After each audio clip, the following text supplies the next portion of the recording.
I love Mohammad লেখনির কারণে গ্রেফতারি হয় কিছু জনের, এত ঘৃণিত কাজ করলি কেমনে, কথা বলেন ঠিক কিনা? I love মোহাম্মদ লেখনির কারণে গ্রেফতারি হয় কিছু জনের, এত ঘৃণিত কাজ করলি কেমনে। I love Mohammad, I love Mohammad, I love Mohammad, I love Mohammad. উত্তর প্রদেশের কানপুরে রবিউল আউয়াল মাসেতে আশিক মুস্তাফা ভালোবেসে I love মোহাম্মদ লিখে ফেলে। আমরা লিখবো তো ইনশাআল্লাহ, তারা যত বারণ করবে আমরা তত বেশি করে লিখবো, তারা যত মুখ বন্ধ করার চেষ্টা করবে আমরা তত উচ্চ স্বরে I love Muhammad, I love Muhammad, I love Muhammad বলতে থাকবো। জোরে বলেন না সুবহানাল্লাহ। একবার সবাই মিলে হবে না আই লাভ মুহাম্মদ? জোরে বলেন না I love Muhammad, I love Muhammad, I love Muhammad, I love Muhammad, I love Muhammad সাল্লাল্লাহু আলাইহি ওয়াসাল্লাম। উত্তর প্রদেশের সৈয়দনগরে, উত্তর প্রদেশের কানপুরে রবিউল আউয়াল মাসেতে আশিক মুস্তাফা ভালোবেসে I love মোহাম্মদ লিখে ফেলে, I love মোহাম্মদ লিখে ফেলে। বুগজে রাসূল দুশমনে রাসূল, বুগজে রাসূল হিংসা করে এফআইআর দাজ দেয় করে, এত ঘৃণিত কাজ করলি কেমনে, কথা বলেন ঠিক কিনা? I love মোহাম্মদ লেখনির কারণে গ্রেফতারি হয় কিছু জনের, এত ঘৃণিত কাজ করলি কেমনে। বলবো লিখব যতদিন বাঁচব, বলবো লিখব যতদিন বাঁচব, নবী তোমাকে ভালোবাসি, নবীকে ছাড়া এই জীবনে এক মুহূর্ত নয় তো বাঁচতে রাজি। জোরে হয় না? জোরে হবে না সুবহানাল্লাহ। বলবো লিখব যতদিন বাঁচব, নবী তোমাকে ভালোবাসি, নবীকে ছাড়া এই জীবনে এক মুহূর্ত নয় তো বাঁচতে রাজি, এক মুহূর্ত নয় তো বাঁচতে রাজি। সংবিধানকে, সংবিধানকে মান্যতা দিয়ে উচ্চ স্বরে মোরা বলতে চাই, দুশমনের রাসূলের শাস্তি চাই, কথা বলেন ঠিক কিনা? যে আমরা দুশমনের রাসূলের শাস্তি চাই, তবে এই শাস্তি দেওয়াটা আমরা নিজেরা করব না। দেশের একটা রুলস রেগুলেশন আছে, কথা ঠিক না বেঠিক?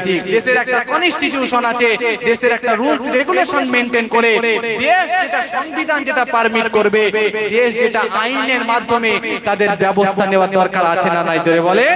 তারা এক এক করে আমরা যখন চুপ করে থাকি, আমরা যত মেনে নেওয়ার চেষ্টা করছি যে না এরা হয়তো এই ভুলটা করেছে, আগামী দিন হয়তো আর ভুলটা করবে না, তারা তত কিন্তু দিনকে দিন আরো বেড়ে যাচ্ছে। হ্যাঁ না? জোরে বলেন। তাদের বিরুদ্ধে স্টেপ নেওয়ার দরকার আছে, আইনত ব্যবস্থা নেওয়ার দরকার আছে, প্রয়োজনে তাদের বিরুদ্ধে সুপ্রিম কোর্টে মামলা করার দরকার আছে, আছে না নাই? জোরে বলেন। যে যে এখন এই কিছুদিন পূর্বে একটা ঘটনা ঘটে গেল না আপনার এই উত্তর প্রদেশের কানপুরে একটা জায়গায়, সেখানে আমার কিছু মুসলমান ভাইরা তারা রাসূলুল্লাহকে ভালোবাসাটা এখন অপরাধ হয়ে যাচ্ছে। রাসূলুল্লাহকে ভালোবেসে একটা আপনার সাইনবোর্ড একটা বানিয়ে তারা আই লাভ মুহাম্মদ সাল্লাল্লাহু আলাইহি লিখে তারা এখন একটু র‍্যালি বের করেছিল, একটু রাস্তা দিয়ে একটুখানি যাচ্ছিল।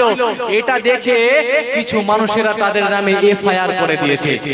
রাসূলুল্লাহকে ভালোবেসেছে, মহব্বত করেছে, কাউকে আঘাত দেয় নাই যে না আমার নবী ভালো আর তোমাদের গুলো সব কালো, আমার নবী ভালো আর তোমাদের গুলো সব ভণ্ড, এটা কিন্তু তারা বলে নাই। যে না বলার পরেও তারা শুধুমাত্র নিজের নবীকে ভালোবাসে, জানে প্রাণে মহব্বত করে, এই ভালোবেসে একটুখানি আই লাভ মুহাম্মদ সাল্লাল্লাহু আলাইহি লিখে তারা একটুখানি বেরিয়েছে বলে 25 জনের নামে এফআইআর করা হয়েছে। কথা বুঝতে পারলেন? কত নিন্দনীয় ব্যাপার, কত জঘন্যতম সামান্যতম ব্যাপার।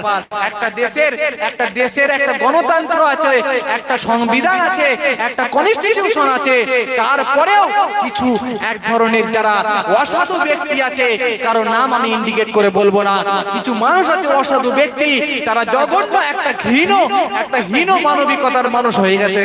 তারা এই রাসূলুল্লাহর বিরোধিতা করে, রাসূলুল্লাহর সম্মান মর্যাদাকে তারা মেনে নিতে পারে না। কথা বলেন ঠিক কিনা? তারা যতই আমার রাসূলুল্লাহর সম্মান মর্যাদাকে কমানোর চেষ্টা করুক, যতই আমার রাসূলুল্লাহর সম্মান মর্যাদাকে কমানোর চেষ্টা করবে, আমার আল্লাহ পাক জানিয়ে দেয় আমি আমার রাসূলুল্লাহকে এত শানওয়ালা বানিয়েছি, এত মানওয়ালা বানিয়েছি, तमाम পৃথিবীর মানুষও যদি আমার রাসূলুল্লাহর মর্যাদাকে কমানোর চেষ্টা করে, তারা কখনোই কমাতে পারবে না, কারণ আমার রাসূলুল্লাহর মর্যাদা স্বয়ং আমি আল্লাহ পাক বাড়িয়ে দিয়েছি। জোরে বলেন না সুবহানাল্লাহ। যেখানে যার সম্মান মর্যাদা আমার আল্লাহ পাক বাড়িয়ে দেয়, তার মর্যাদাকে কেউ কমাতে পারবে ভাই? পারবে না। আজ কিছু মানুষ বেরিয়েছে, তারা আমার রাসূলুল্লাহর বিরোধিতা করে, রাসূলুল্লাহর বিরুদ্ধে মন্তব্য করে, রাসূলুল্লাহ সাল্লাল্লাহু আলাইহি ওয়াসাল্লামের ব্যাপারে কুরুচিকর মন্তব্য করে। আমরা তাদেরকে এখান থেকে বার্তা দিতে চাই, তোমরা যতই আমার রাসূলুল্লাহর মর্যাদাকে কমানোর চেষ্টা করো, তোমরা যত কমানোর চেষ্টা করবে, আমার আল্লাহ পাক তত বাড়িয়ে দেবে। ভাইরা আমার, দোস্তরা আমার, তরুণ যুবকেরা, যারা আমার রাসূলুল্লাহর বিরোধিতা করে, যারা মানুষ সত্যের বিরোধিতা করে, যারা আমার রাসূলুল্লাহর বিরোধিতা করে, যারা মানবিকতার বিরোধিতা করে, যে রাসূলুল্লাহ দুশমন, সে तमाम মানবতার দুশমন। কথা বলেন ঠিক কিনা? কারণ আমার রাসূলুল্লাহ ইহুদিদেরকে দেখে, ইহুদিদের একটা লাশ আনা হয়েছিল রাসূলুল্লাহর কাছে, ওই লাশটাকে দেখে আমার রাসূলুল্লাহ তার জন্য উঠে তাজিমে তাকে সম্মান দিয়ে আমার রাসূলুল্লাহ দাঁড়িয়ে পড়েছিল। জোরে বলবেন না সুবহানাল্লাহ। কেমন আদর্শ ছিল! সে কোনো মুসলমান ছিল না, ইহুদির লাশকে দেখে আমার রাসূলুল্লাহ দাঁড়িয়ে যাচ্ছেন, দাঁড়িয়ে থেকে কাঁদতে আরম্ভ করছেন। আর সাহাবায়ে কেরামেরা জিজ্ঞাসা করছেন, ইয়া রাসূলুল্লাহ, ইয়া হাবিবাল্লাহ, হুজুর, এটা একটা